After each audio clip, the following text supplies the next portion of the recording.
Good morning, guys. Is it not just a beautiful morning to be stuck inside a bowling alley today? Because that is what we're doing. We are down here in Jasper, Indiana for the East Town Recreational Central Regional Stop. Something like that. I can't remember the full title. But anyways, we're down here in Jasper. We are at a place that is notoriously difficult, and we are on 35-foot cheetah. It's still early. I'm not even halfway through my coffee yet. Give me a break. So yeah, we're on 35-foot cheetah. I have, I think, 6 urethane balls with me right now, and I still don't know which one I like the most. That's kind of why I have six of them with me. Different layouts, just different layouts. Yeah, but today's gonna be exciting. We have finally started to make some real good strides when it comes to the two-handed stuff. I'm starting to have some confidence, and I have an idea of what I'm looking to do and what I'm looking to feel. And so going in today, I'm optimistic. I think we can put together a solid day. Obviously, we're going to have to see the lanes right. Like I said, this place is really tricky. We got here early last night, we got here late last night, but early enough to get some games to practice on and get some games to practice on the pattern. Wow, I am struggling with English this morning. And it wasn't easy. Obviously, they already had practice on it, all 2 hours of it. And so they were pretty stretched out, but even being stretched out, like, there wasn't as much hold as you'd like. They were still pretty flat in the middle. Urethane didn't look fantastic, but it didn't look awful. Resin didn't look great, but it didn't look awful. It was like this weird scenario where you kind of just have to pick and choose your poison and which one you really want to go with, what feels the most comfortable to you. So that's probably going to be the MO today of how this all goes, and hopefully we can go out, make shots, and make the best of it. Today I do have the MVP here, my beautiful wife. She has been absent the past couple, and I am so lucky to have her here today. So we're going to go in, enjoy a great day, and make the best of it. So let's go in, load up some bowling balls, let's have some fun.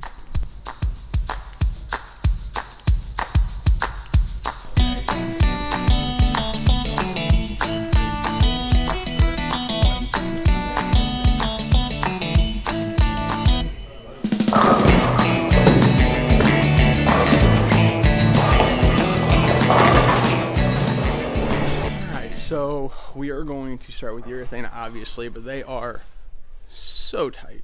Like, they're probably a good 4 tighter than what I saw yesterday, and the gutter does not hook at all. So scores are going to be pretty low.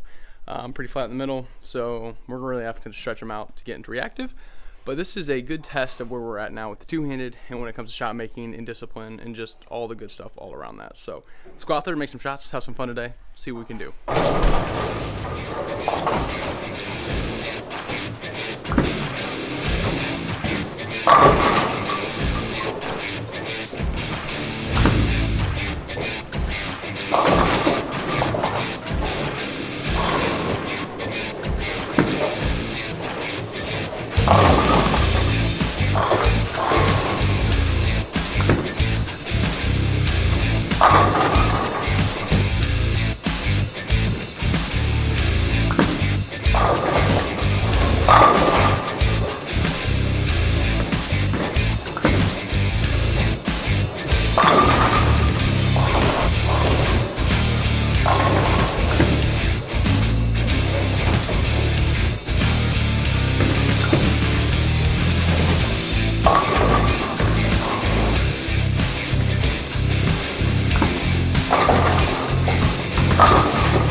Alright, so we're halfway through and we're 60 under, and I'm actually throwing it amazing, which is really frustrating because a couple pairs we caught were just not friendly.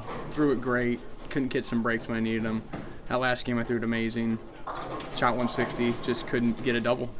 So we shot, we're 60 under right now. We're going to be about 30-40 back of the number after that game.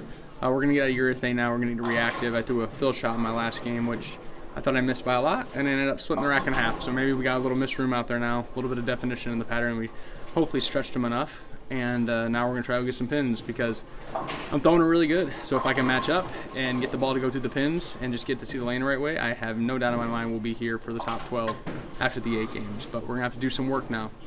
But feeling good, feeling strong. Let's go make some shots.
I don't know what to say.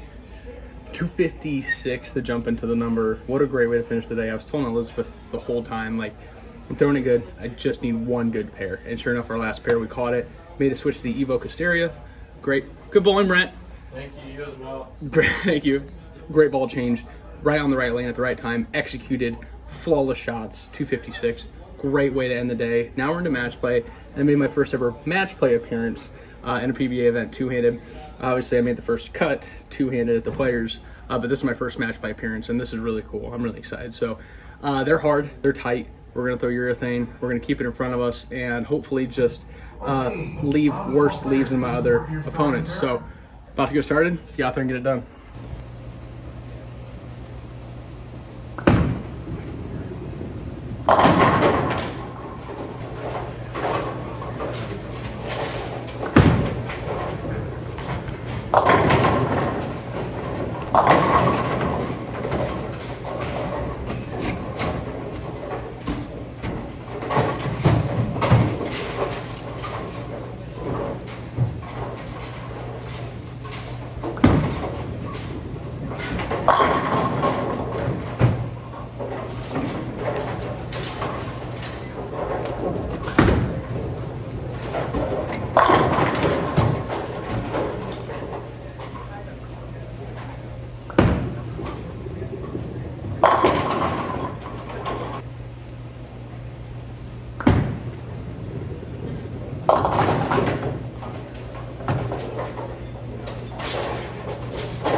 All right, well, we squeaked through that match, and I didn't really have much of a turnaround time heading into the match or the round of 8 here against Lucas.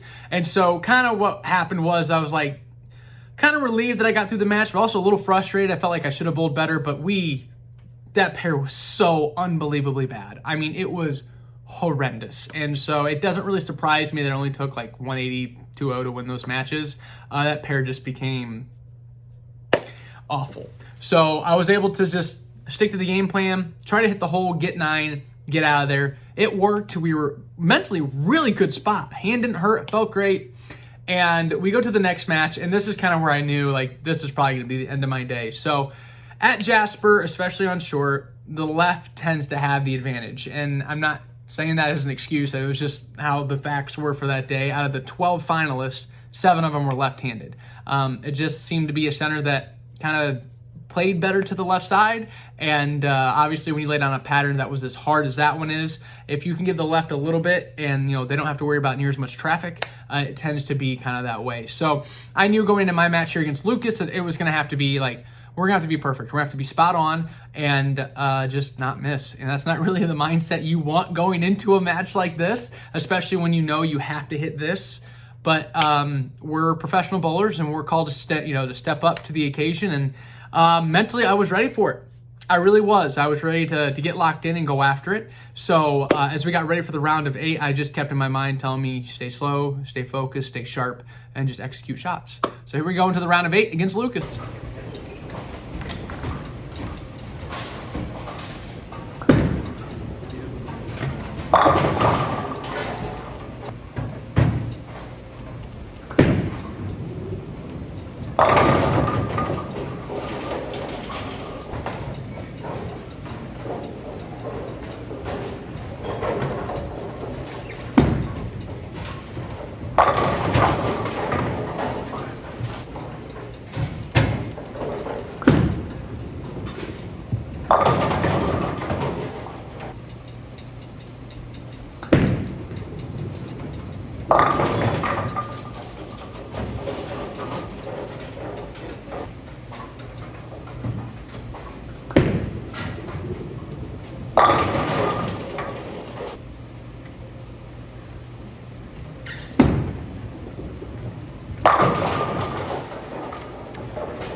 Well, we give it one heck of a run, and yeah, what a good day. Well, we're back home now, as you guys can see. It was 4+ hours to get home, so I decided just to get the driving done before we did any of the outros, and we'll do it when we got here. And now we're here. So let's unpack today, because today was kind of wild. It was fun and stressful and all that good stuff. So qualifying. First two games were kind of rough. Yeah, I'm not gonna lie to you guys. I couldn't get comfortable. I didn't really know what I was looking to feel. I was kind of just still trying to find my footing and my, I don't know, I guess kind of just my grip on things that was going on. Finally, after game 2, I kind of settled in a little bit. And game 3 through 7, I threw it really, really well. I just couldn't strike. It was like you could get the ball to the hole, but you couldn't get it to go through the pins. It was like trying to knock over tree trunks, right? It's just so hard to get the ball to strike. And then on top of that, too, the pattern was super flat, and the topography there isn't the best. And so what happens is you get this scenario where you have to ace it to strike. If you don't ace it, you hope and pray that you get either 8 that's not separated or you get 9. And what would happen a lot of times is you get working through a game, you're grinding through, 9 spare, strike, 9 spare, maybe catch a double, and then all of a sudden you throw a good shot and it splits. Then you make a move off of it, or you make an adjustment and you throw another shot, good or not, and it probably splits or leaves you something that's hard to pick up. And that was just kind of the MO all day long. You just couldn't get ahead of this pattern. You couldn't get ahead of the pace. And so game 3 through 7, I kept telling Elizabeth, I'm not throwing it bad. I am actually throwing it really good, and I like the progress I'm making. I like the shots that I'm making. Obviously, they're not pristine and not perfect, but they're getting there. I'm feeling good. My execution is getting up there to the point where it's very, very high quality. And we come off of game 7, and I shot 160, and it was a great 160. I mean, when it came to execution shot-wise, threw it phenomenal. I shot 160. I had 2 holes in the middle of the game. I only had 2 strikes, and they both were off of spares, so I didn't even double up. And I told Elizabeth, I said, if I can catch a hot pair this last game, I will jump into this number. I was 40 out of it heading into the last game, and I knew it. I just knew in my head, I'm throwing it good enough. If I can catch a hot pair in the last game, I will get into this number. And sure enough, we head down to 1920. I make a right ball change. I go from throwing Venom Shocks and Thrills to jumping into an Evoke Hysteria. I'm just thinking a little bit bigger motor, maybe help it just tame that down lane, that transition period there at 30 feet, tame it a little bit better. Sure enough, we jump into the Evoke Hysteria. We get to a pair that's a little bit more developed, as in more urethane was thrown, definitely more shim and more hang to the inside part of the lane, and not necessarily just dead sparks. I go out, execute, and I make great shots and shoot 250, and I bowl myself into this number, which was so much fun. This is something I've been waiting to do for 9-10 weeks now since I've started doing this 2-minute thing, is to be able to use it in an actual tournament setting, preferably PBA setting, where I am needing to make shots to either make a run at a match play or make a run at winning a title or whatever it may be. I want to be in the hunt, in the moment, making shots, and I got that today, and it was so much fun to sit there and bowl that last game and just know that I'm doing the right thing, the ball's doing the right thing on the lane, and I'm sitting here executing at the highest of high levels, and I'm going to jump into this number.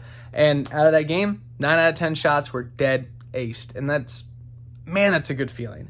So then we jump into match play, and, well, the first match was kind of just this, I don't want it, you have it. I don't want it, you have it type deal. And that pair was awful. We just destroyed that pair. It was so bad. Luckily, I bowled against another righty and was able to kind of survive that onslaught of what that pattern and that pair gave us, because it was not easy. 7 of the top 12 are left-handed.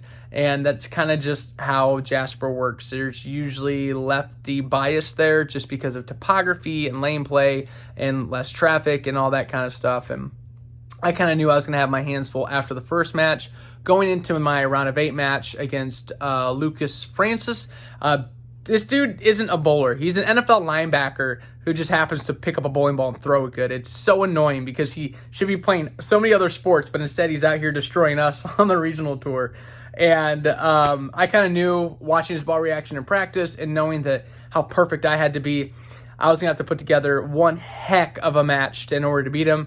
and I didn't do that. Lost 2-0. He threw it great, had a great ball reaction. He executed well. He stayed on top of transition, and just he sent me packing. And you guys will see in my video, I kind of got fried out. And I wasn't fried out because I was losing. Obviously, I don't want to lose. Nobody wants to lose. But I was frying out because I had to hit a mustard seed at 47 feet down the lane at precisely the 10th of the mile an hour that it needs to be at to get it to strike on the left lane.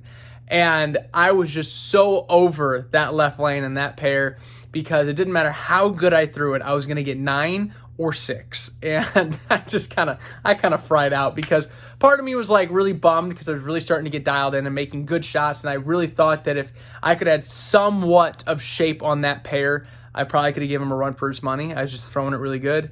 And you don't like to lose. That's the competitive side of me, and that will always be there. I hate losing to my wife playing cards, and so you can only imagine how competitive I get when I'm out bowling a PBA event. So kind of a bittersweet ending to it.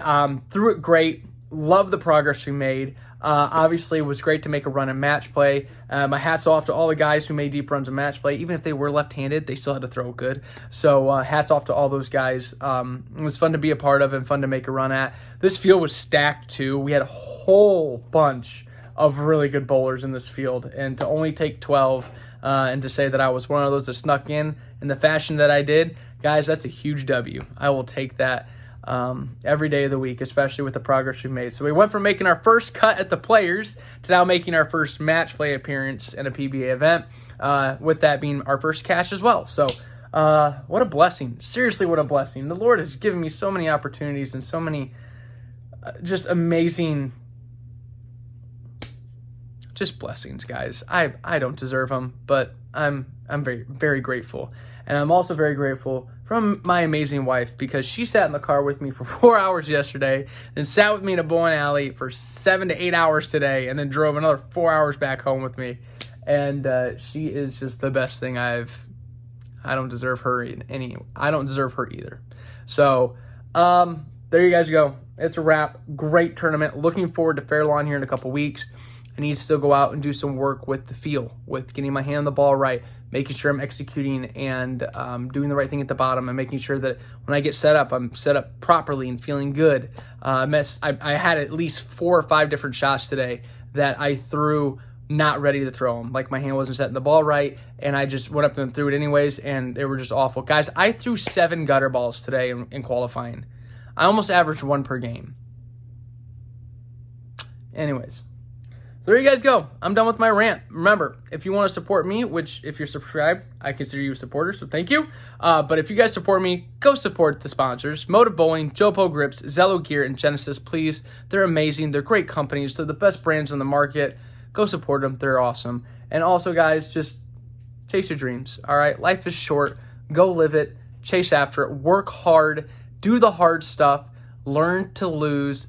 And embrace the suck, because once you do and you push through it and you learn to grow from it and you build that character, man, getting to the other side is so much fun. So take care, and